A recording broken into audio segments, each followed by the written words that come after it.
Assalamualaikum warahmatullahi wabarakatuh. Salam, Om Swastiastu, Namo Buddhaya. Salam kebajikan untuk kita semua. Yang terhormat Bapak Sukron Esa MH selaku dosen pengampu Hukum Konstitusi. Perkenalkan, nama saya Saiful Nurfrodi dari Fakultas Hukum Universitas Merdeka Kota Pasuruan, kelas 3 sore. Di sini saya akan menjelaskan tentang faktor daya ikat konstitusi dan keberlakuan konstitusi. Faktor daya ikat konstitusi ialah apa saja sebab-sebab yang menjadikan warga negara bersedia untuk taat kepada konstitusi. Untuk mengetahui daya ikat konstitusi dalam negara hukum dapat dilakukan melalui 3 jalur pendekatan, yaitu pendekatan aspek hukum, pendekatan aspek politik, dan pendekatan aspek moral. Warga negara adalah penduduk sebuah negara atau bangsa yang dengan undang-undang sebagai warga negara yang mempunyai kewajiban dan hak penuh sebagai seorang warga negara dalam suatu negara tertentu. Negara adalah suatu susunan kelas atau organisasi satu kelas yang terdiri atas kelas-kelas lain. Aktivitas hukum dalam masyarakat mengandung arti bahwa daya kerja hukum itu dalam mengatur dan atau memaksa masyarakat untuk tetap taat terhadap hukum. Yang pertama adalah pendekatan dari aspek hukum. Menurut Kasiwir, aliran positivisme hukum bahwa konstitusi itu mengikat, maksudnya adalah karena ditetapkan oleh badan yang berwenang membentuk hukum dan konstitusi dibuat atas nama rakyat. Konstitusi merupakan alat untuk membatasi kekuasaan negara.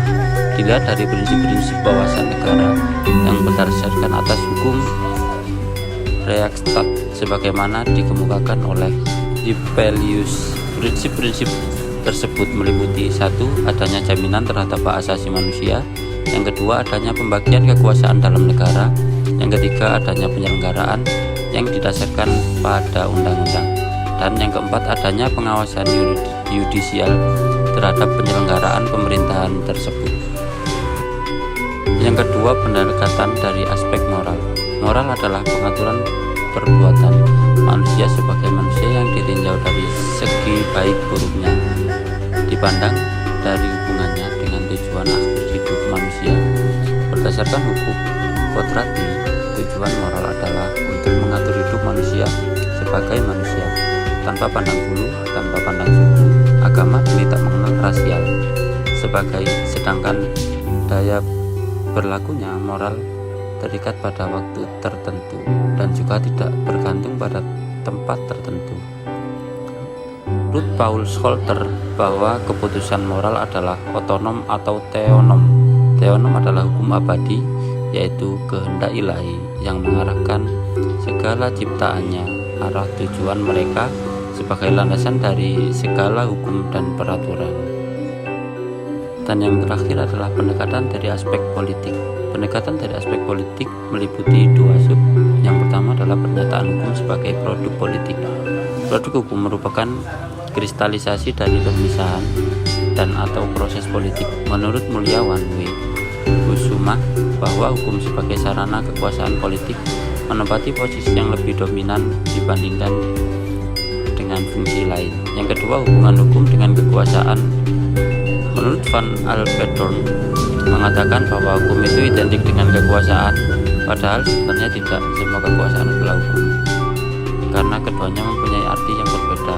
Hukum mendekati pengertian kekuasaan karena negara harus diberi kekuasaan untuk menegakkan hukum. Tanpa kekuasaan, hukum hanya merupakan hadiah sosial yang berisikan anjuran, dan sebaliknya, kekuasaan sendiri akan ditentukan oleh batas-batasan adanya hukum. Jadi, kesimpulan dari materi yang saya bacakan, kendala konstitusional di sini berarti alasan mengapa warga negara mau menaati konstitusi.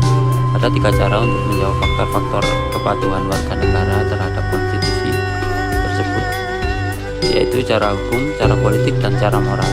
Warga negara adalah penduduk suatu negara atau suku berdasarkan keturunan, tempat lahir, dan atau orang lain atau negara lain yang diberi wewenang oleh undang-undang untuk menjadi warga negara dengan segala kewajiban dan hak kewarganegaraan di suatu negara tertentu.